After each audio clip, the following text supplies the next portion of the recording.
Our first team was riding a roller coaster from early October to mid-November. Having nailed a historical win in the Allianz Arena, the team was boosted with high morale and confidence. We need to give the credit to our coach, Alfred Schroeder, for fixing an effective and efficient tactics on the pitch while finding the right players in the right position. Hoffenheim is no longer that entertaining and enchanting on the attacking front. Rather, Schroeder instructed the team to be more oppressive, taking a more physically demanding approach to intimidate and unsettle the opponents in order to let them to commit the mistakes. Either playing the ball on our hands or focus on composing the counter-attacks, Schroeder prefers the precision and speed to elegance and magnificence.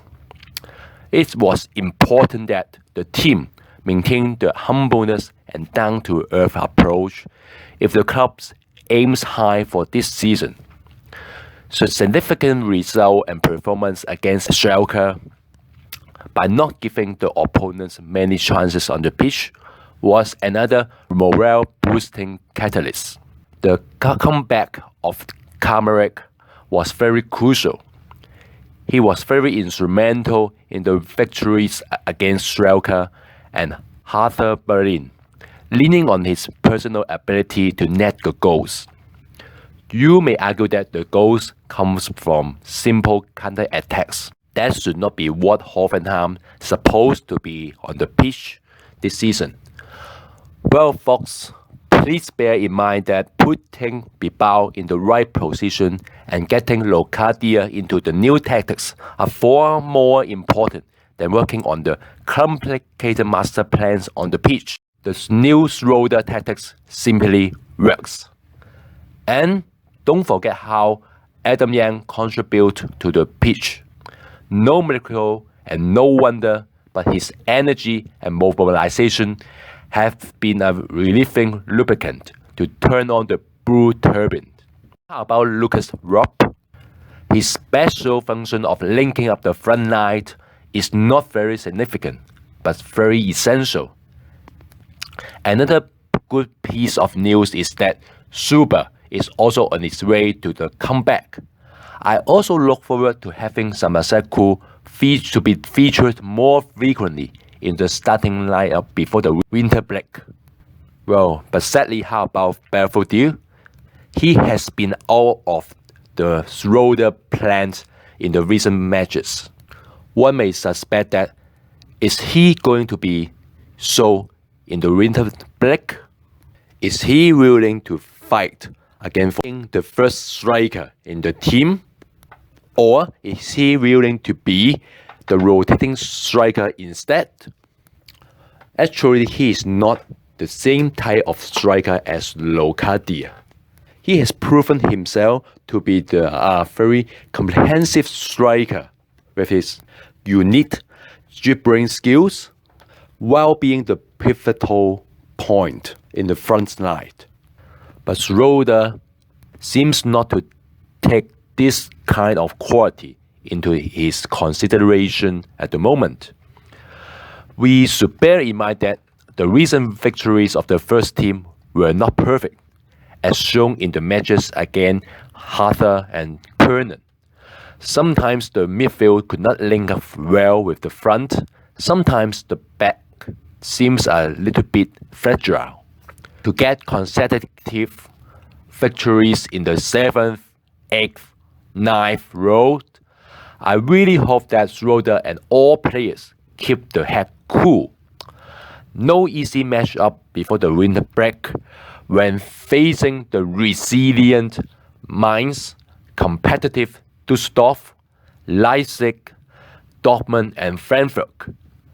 Well, I'm not too worried about our defensive players, as we still have to strengthen ability and the players' rotation should work. Surprisingly, Robert Scott, who were originally a striker, has become the best left wing back in our recent matches. Boys, also please also be prepared to face Bayern Munich again in the DFB Pokal next February. The club competitions does not only lie in the stadium. Economically healthy and sustainability are always the goal of the Bundesliga clubs. Last year, TSG Hoffenheim presented a record result of 50% jump in the revenue from the previous year.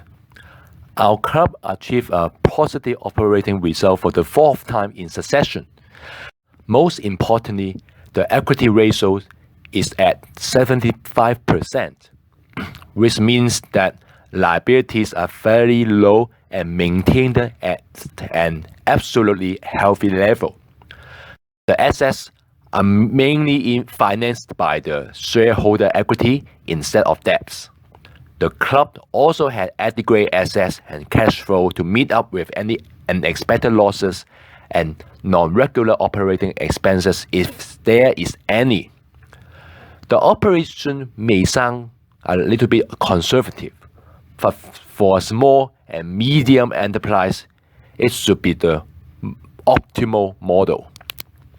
The strongest pillar remain the revenues from the national and international TV broadcasting right, amounting to a total of 66 million euros. Though the extra revenues coming from Champions League was also important. Hoffenheim has organized the business operation without any leverage. When the club is going into its 12th season in the top flight, the balance sheet present for the 2018 and 19 seasons has turned out to be an upward trajectory. Upward trajectory again with sales of 164 million euros and will even increase significantly in 2020. It is already foreseeable that the current 2019 and 20 season will set a record. For the first time, the club will skip the turnover threshold of 200 million euros and also generate a result that will be a record in the history of the club. The transfer proceeds amounting to around 110 million euros for the players like Jolinton, Demirbay, Nico Schulz, Amiri, and Grifo will be reflected for the TSG Hoffenheim only in the balance sheets of 2019 and 20 season and bring us an outstanding result, even though having no revenue from participating in the European competitions. The great news sprawled into other sectors of the club. Although our amateur, the second team, is not going very strong this season, so far lying in the middle position of the regional league, the squad is not weak and even showing signs of resurgence with a number of promising juveniles. Apart from having the squad of UEFA Youth League semi-finalists, including left flank player Alberico, striker Linz Büchner, midfielder duos Marquez and Lango, and defender duos China and Gorick, we need to open our eyes to see a rising star coming out of sudden in the last few matches. The Croatian youngster Franko Kovacevic surprised everyone with his following skillful move in the match against Koblenz. He crossed the left wing through the two defenders and nailed the ball and then drive into the goal.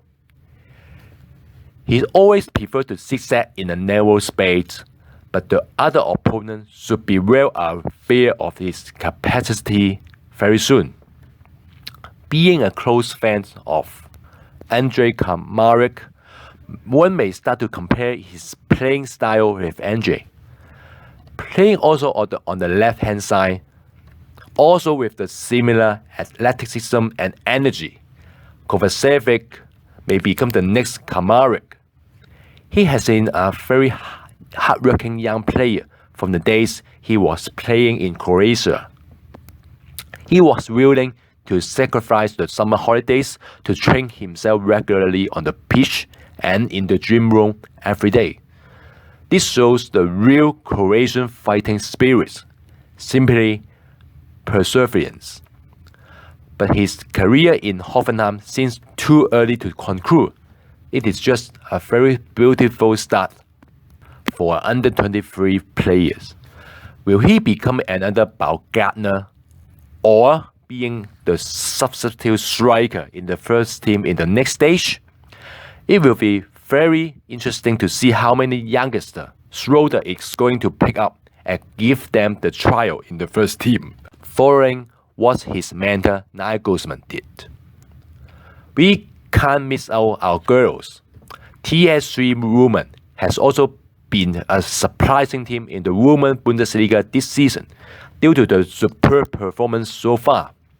Like our men, the woman has beaten Bayern Munich, who was the German champion in 2015 and 2016.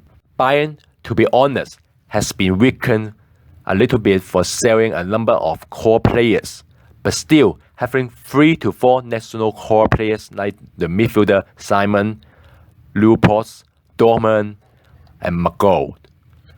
Though the victory was not highly convincing, the girls proved themselves to be a hard-fought contestant when facing the strong opponents. The loss against the leader Wolfsburg signaled the team that we still have a long way to go before going for the title challenge.